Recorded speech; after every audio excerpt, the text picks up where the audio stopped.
감사하며 기도드리옵나이다. 아멘. 하나님의 은혜와 평강이 말씀 듣는 모든 분들에게 함께 하시기를 주님의 이름으로 축원합니다. 알렉스 카프라고 하는 요즘에 아주 유명한 분이 계세요. 그분이 기술공화국 선언이라는 책을 쓰셨는데 이게 번역된 한국 책이고 원래 영어로 쓴 책은 The Technological Republic이라는 책입니다. 알렉산더 카프라는 분이에요. 이분이 어떤 분이냐면 여러분 페이팔이라는 그 회사 혹시 아시죠? 이게 크레딧 카드 같은 그 결제하는 거잖아요. 그런 거 만드신 분인데 이제 그만하고 요즘에는 팔란티아라는 회사의 공동 창업자입니다. 팔란티아는 아마 잘 아실 거로 생각하는데 한국이나 미국이나 지금 군사 기술에 가장 중요한 역할을 하는 그 인공지능 회사예요. 요즘에는 과거에는 뭐 마이크로소프트라든지 아니면은 뭐 애플 이런 회사가 세계 최고 앞서가는 회사였잖아요. 근데 요즘에는 세 회사가 앞서가요. 하나는 뭐 잘 아는 테슬라라는 회사고 우주선까지 막 보내잖아요. 인공유선도 만들고 그 다음에 이제 엔비디아라는 회사입니다. 인공지능에서 최첨단이죠. 그 다음에 팔란티아라는 회사예요. 팔란티아가 뭐냐면은 여러분 반지의 제왕이라는 영화 혹시 아시나 모르겠어요. The Lord of the Ring이라는 영화에 보면은 이 요술 구슬이 나와요. 보면 막 다른 데도 다 볼 수 있고 그게 팔란티아인데 회사 이름을 그걸 갖다 쓴 거예요. 무슨 뜻이냐면 전 세계를 다 인공지능으로 다 들여다보고 컨트롤할 수 있는 회사를 만들고 싶다 그런 뜻으로 만들었던 것 같아요. 그런데 공동 창업자 한 사람이 유명한 사람이죠. 피터 틸이라고 하는 분인데 이 두 사람이 이제 공동 창업자가 돼서 지금 세계의 AI 시장을 막 이끌어가는 거예요, 이 사람들이. 근데 그 중에 한 사람인 이 알렉스 이 카프라는 사람이 책을 하나 썼는데 이게 엄청나게 사람들이 읽어대는 바람에 한국말로도 번역됐어요. 기술공화국 선언. 앞에 보면은 theological, 그 다음에 뒤가 단어가 특이해요. 리퍼블릭. 기술하고 공화국하고 무슨 관계가 있길래 이 두 말을 붙였지? 관계가 있어요. 이 사람 얘기는 특히 이 사람이 기술을 하는 엔지니어가 아니고요. PhD를 철학을 한 사람이에요. 특이하잖아요. 그 피터 틸스라는 사람도 그렇고 이 알렉스 카프라는 사람도 이 팔란티아를 만든 사람이 기술자들이 아니고 문학을 하고 철학을 한 사람들인데 기술도 같이 배워가지고 이런 책을 낸 겁니다. 그런데 이 사람 하는 얘기가 뭐냐면 앞으로 미래는 AI가 지배할 거다. 그런데 AI가 단순히 돈 버는 수단. 그래서 돈을 많이 벌어서 사람들한테 그저 뭐 편리함을 주면서 그 서비스로 돈을 많이 버는 여기서 멈추면 안 된다는 게 이 사람의 주장이에요. 뭐까지 가야 되느냐면 나라를 개조하고 세계를 다스리는데 기술을 가진 사람들이 새로운 국가를 세워나가는 데까지 가야 된다. 공공의 유익이나 시스템을 만드는 데까지 기술이 가야지. 그래서 이 사람이 제일 싫어하는 사람이 테슬라 만든 사람이에요. 일론 머스크를 되게 싫어해요. 자기 돈이나 벌지 나라를 새롭게 만들고 사회를 좀 새롭게 만드는데 아무 역할을 안 한다고 생각하는데 앞으로는 기술자들이 세계를 이끌어가는 그 엘리트가 누가 돼야 되느냐면 도덕적인 리더들이 아니라 기술 가진 리더들, 모럴 리더들이 아니고 모럴 엘리트가 아니고 테크 엘리트, 테크 리더들이 세상을 끌고 가야 된다고 주장하는 책입니다. 굉장히 중요해요. 왜냐하면 정말 그렇게 변해가고 있거든요. 이 사람이 얘기하는 건 뭐냐면 과거의 산업혁명 시대에 지금 이런 엄청난 문명을 만들어냈지 않습니까? 산업혁명 후에 이런 기술이 생겨나서 사람들이 엄청난 문명의 길을 만들어낸 거예요. 인류 역사가 수천 년이 됐는데도 요 짧은 200년 사이에 우리 같은 문명이 나온 거예요. 그전에는 다 어렵고 힘들고 배고프고 그렇게 산 겁니다. 이 시대에 비료도 나오고 막 엄청난 그 농업 생산이 나타나서 이렇게 수많은 70억, 80억이 되는 인구가 먹고 살았지. 이전에는 날마다 먹을 게 없어서 고생했어요. 이게 다 산업혁명의 결과물이에요. 근데 이 사람이 하는 얘기는 앞으로는 디지털 문명의 시대가 이제 열린다는 거죠. 기술혁명, 그 다음에 이런 그 인공지능의 시대가 이제 열려서 완전히 다른 세상이 될 거라는 거예요. 근데 이 사람 얘기는 뭐냐면 산업혁명 시대에 화이트 칼라가 했던 건 AI가 할 거라는 거예요. 아티피셜 인텔리전스가 인공지능이 하고 블루 칼라가 했던 일이 있잖아요. 막 어렵고 힘들고 막 고되고 이건 휴머노이드 로봇이 다 대체할 거라는 겁니다.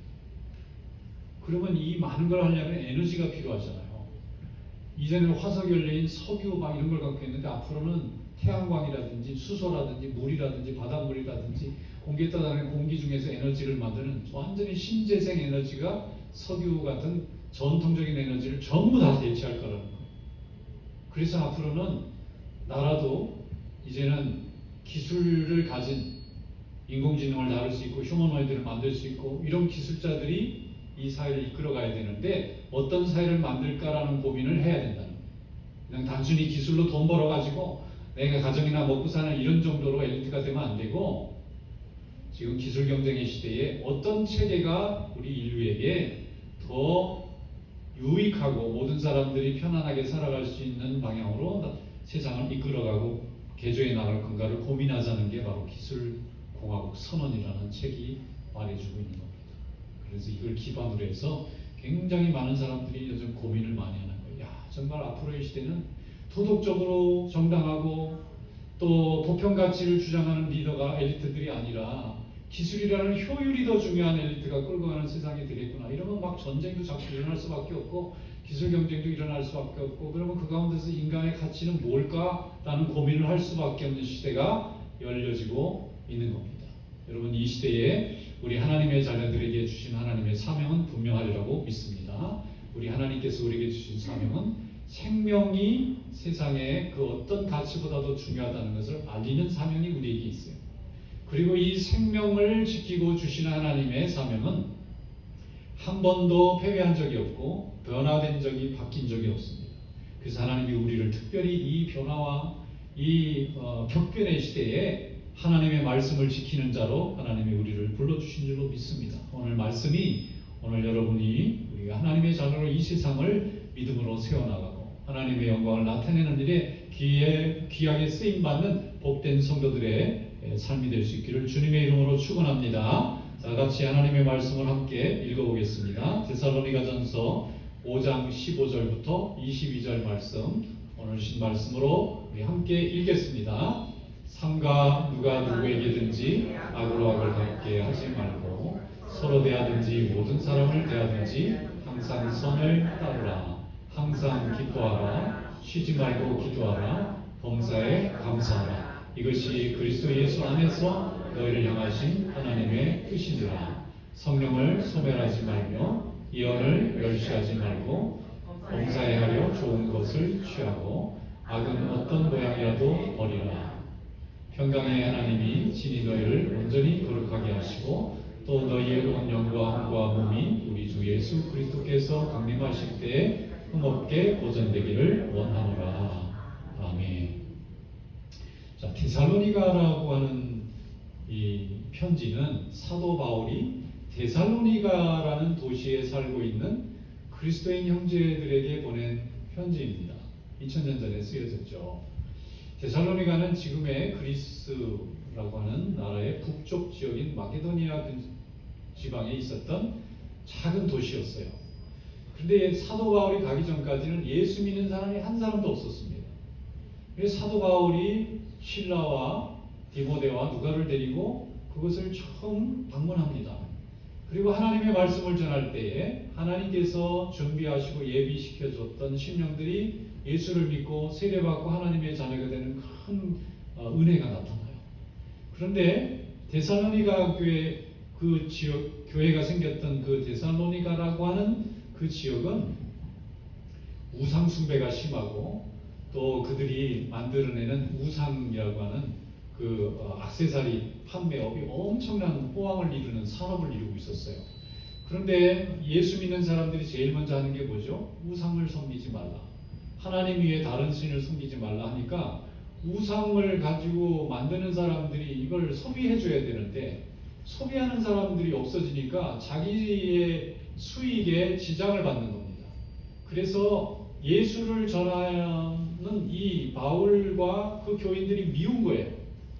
그래서 이 사람들이, 바울과 그 사람들이 자기들의 이익에 손해를 끼치면 위험한 인물들이다 생각하고 엄청나게 핍박을 합니다. 어느 정도냐면 베레아라는 데까지 피해 신에서 갔는데 거기까지 원정을 와서 핍박을 해요.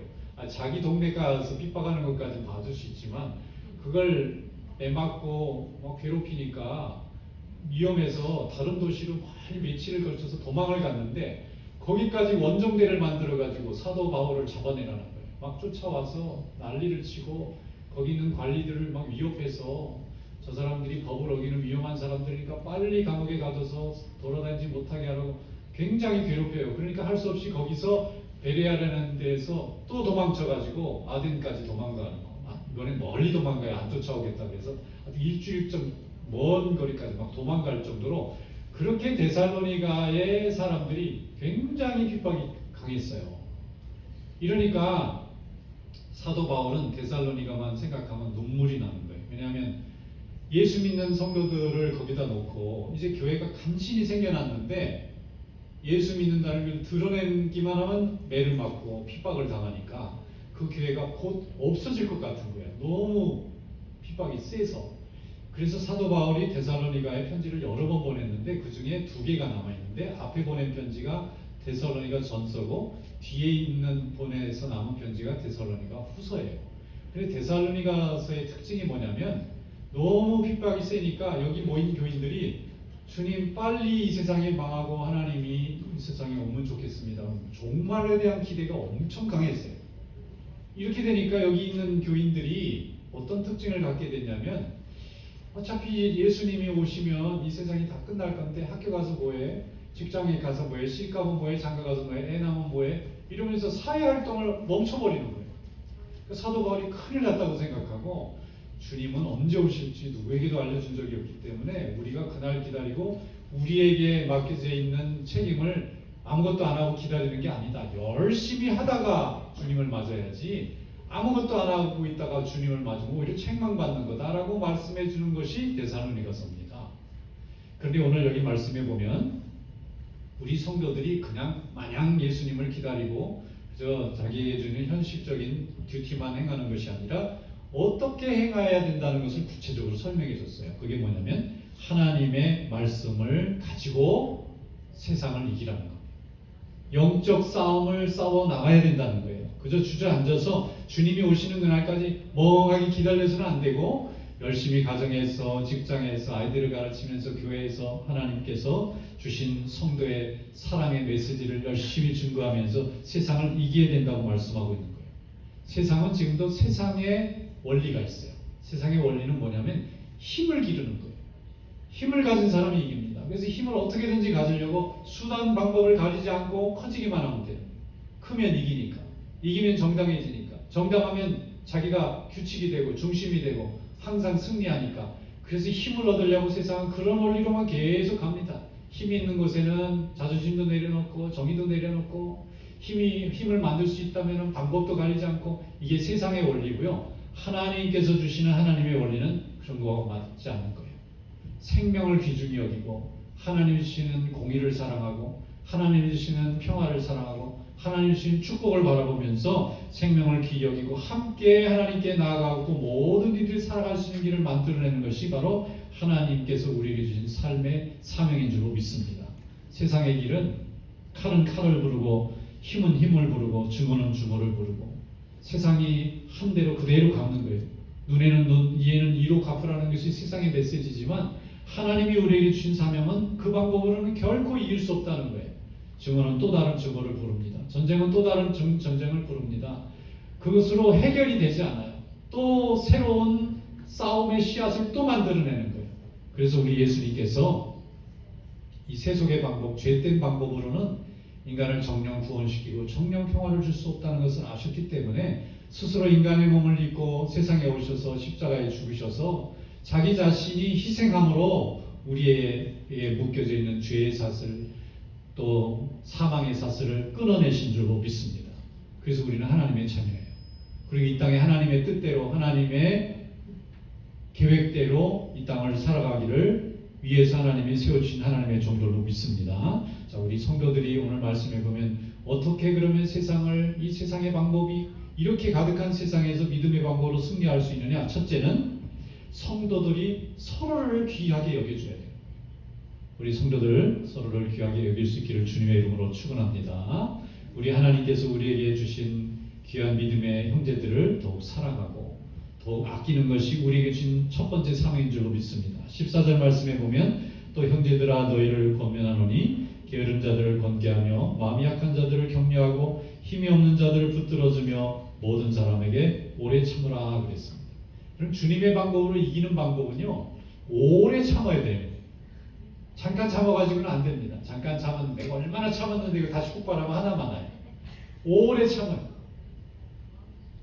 주님이 그럼 언제까지 참아야 됩니까? 하나님, 주님이 해결해 주실 때까지. 할렐루야. 자, 주님이 언제 해결해 주시는데요? 기다릴 수밖에 없어요. 그럼 어떻게 기다리는데요? 말씀으로 기다려야 돼요. 자기 혼자 자신의 생각으로는 기다릴 수 없습니다. 하루도 못 참습니다. 그런데 주님이 일하실 때까지 기다리면 그게 1년도 참을 수 있고 10년도 참을 수 있고 평생을 참을 수 있는 힘이 주님이 나와 함께 하시기 때문에 그 말씀과 하나님의 능력으로 우리가 하나님의 사람이 되는 줄로 믿습니다. 이렇게 오래 참다 보면 그 참는 그 기간 동안에 우리의 삶은 지혜가 되고 또 안목이 열리고 하나님이 함께는 능력이 되는 줄로 믿습니다. 하나님이 우리와 함께 일하실 때는 모든 것이 다 해결되어 있는 거예요. 하나님이 이미 가장 선한 방법으로 다 메꿔 놓으시고 다 채워 놓으시고 다 변화시켜 놓으신 거예요. 그때까지 우리가 기다려서 하나님의 영광을 나타내는 것입니다. 우리의 성도의 사명은 이 세상의 어떤 문제를 해결하기 위해서 해결사로 온 게 아니에요. 해결은 하나님이 다 하세요. 그런데 해결된 그곳에 누군가는 채워야 되잖아요. 무엇으로 채워야 됩니까? 은혜로 채우고 사랑으로 채우고 말씀으로 채우고 축복으로 채워야 되는데 우리가 그 축복을 가지고 있어야 되잖아요. 그 은혜를 가지고 있어야 되잖아요. 주님이 다 해결하신 그곳에 하나님께서 새로 세우실 때 우리의 은혜로운 삶이 우리의 아름다운 찬양이 그 자리를 다 메꿔야 될 줄로 믿습니다. 자, 두 번째는 그러면 이 악한 세상에서 악한 방법에 따라가지 않고 선한 방법으로 승리하기 위해서는 내 자신을 귀하게 여겨야 됩니다. 형제를 귀하게 존중할 뿐만 아니라 내 자신을 귀히 여겨야 돼요. 그럼 내 자신을 어떻게 귀히 여기라는 겁니까? 우리는 하나님의 자녀잖아요. 하나님의 자녀는 하나님의 자녀의 삶이 있어요. 우리의 삶이 하나님의 자녀가 되기 위해서는 우리는 날마다 찬양하고 날마다 기도하고 날마다 하나님의 은혜와 평강이 나타나는 삶이 되어야 됩니다. 하나님이 우리와 함께 하시는 삶이 되어야 돼요. 그것이 우리를 귀하게 여기는 겁니다. 세상 사람들은 자기 마음대로 자기가 원하는 대로 또는 자기를 포기하면서 사는 사람들이 너무나 많아요. 죄에 포기하고 세상에 포기하고 정욕에 포기하고 미움에 포기하고 증오에 포기하고. 그런데 우리는 포기할 수 없어요. 우리 자신을 그렇게 하나님 보내지 않으셨다는 걸 알기 때문에 우리는 더 존귀하게 하나님의 뜻을 품고 하나님의 마음을 품고 하나님의 은혜를 품고 오늘도 가는 데마다 하나님의 선한 목적을 위해서 쓰임받는 귀한 일꾼이 되도록 우리 자신을 귀히 여기고 여러분 자신을 보호하고 여러분의 은혜를 항상 지키는 성도들이 될 수 있기를 주님의 이름으로 축원합니다. 이것을 하기 위해서 주님이 오늘 말씀해 주십니다. 16절부터 22절에 말씀하기를 항상 기뻐하라 쉬지 말고 기도하라 범사에 감사하라 이것이 그리스도 예수 안에서 너희를 향하신 하나님의 뜻이니라. 성령을 소멸치 말고 연을 멸시치 말고 범사에 헤아려 좋은 것을 취하고 악은 어떤 모양이라도 버리라 그랬습니다. 여러분 항상 기뻐하고 쉬지 말고 기도하고 범사에 감사하시길 축원합니다. 왜냐하면 이것이 하나님의 뜻이에요. will of God입니다. 하나님이 예수 믿는 우리에게 바라시는 것은 슬퍼하지 않는 겁니다. 날마다 기뻐하시길 축원합니다. 슬퍼할 일이 분명히 있습니다. 그래 주님을 바라보면서 우리는 기뻐할 수 있어요. 그 다음에 항상 기도하시기 바랍니다. 기도는 주님과 내가 날마다 연결되어 있다는 증거입니다. 기도할 수 있을 때 주님이 나와 함께 하시는 것을 확신하는 자만이 기도할 수 있어요. 그리고 항상 감사하시기를 축원합니다. 원망하고 억울해하고 속상해하고 우리 하나님의 말씀이 감사하시기를 축원합니다. 날마다 범사에 좋은 것을 해하고 또 나쁜 것은 악한 것은 흉내내거나 입에 올리는 것조차 하지 않으셔야 됩니다. 자꾸 얘기하는 건요 관심이 거기 있다는 말이에요. 그런데 자꾸 악한 것을 자꾸 얘기하면 악한 것을 자꾸 선택할 가능성이 높아지는 거예요. 여러분 선한 것을 추구하시길 축원합니다.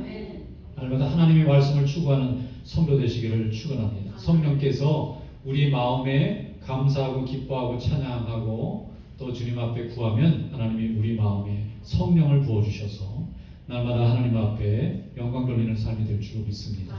예배는 하나님이 영광 받으시고 성도들은 축복받는 정해져 있고 가장 아름답게 만들어 놓은 살아있는 하나님의 은혜의 통로입니다. 근데 삶 속에서 우리가 성령과 함께하면 기도하고 감사하고 또 찬양하고 또 기뻐하고 이러면서 우리의 삶이 거룩한 삶의 성전이 될 줄로 믿습니다. 하나님 전에서 거룩한 성전의 예배를 드렸다면 여러분의 삶의 성전이 날마다 이루어지시기를 축원합니다. 그러면 성령님이 함께 하시고 성령님께서 하나님의 마음을 알게 하시고 하나님께 영광을 돌릴 줄로 믿습니다. 그래서 여기 말씀해 보면 성령을 소멸하지 말라 그랬어요. 성령은 뭡니까? 예배 드리고 싶은 마음, 기도 드리고 싶은 마음, 또 봉사하고 싶은 마음, 이걸 소멸하게 하는 것은 마귀의 역사죠. 그런데 이것을 소멸하지 않게 하려면 날마다 기도하고 날마다 은혜 받고 날마다 영광 돌리면 하나님께 찬양을 드리면서 살게 됩니다. 또 예언을 멸시하지 말라는 말이 뭐죠? 예언이라는 건 뭐냐면은 하나님의 말씀이 예언입니다. 우리가 하나님의 말씀을 듣는데 아멘 하는 것은 은혜이고 또 믿음인데 저거 아무것도 아니다 라고 생각하는 건 하나님의 말씀을 멸시하는 거잖아요. 세상은 하나님의 말씀을 멸시합니다. 그 말씀을 안 들으니까 예배도 안 드리고 기도도 안 하고 감사도 안 하고 찬양도 안 하게 돼요.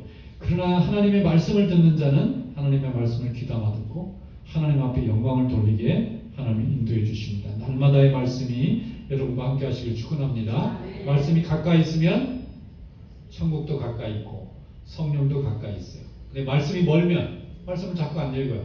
그럼 하나님의 말씀이 안 들리니까 그 사이에 자꾸 세상의 소리가 들리고 또 마귀의 소리가 들리고 또 정욕의 소리가 자꾸 들리는 거예요. 오늘 하나님의 말씀이 여러분의 삶을 날마다 어루만지는 성도들이 될 수 있기를 축원합니다.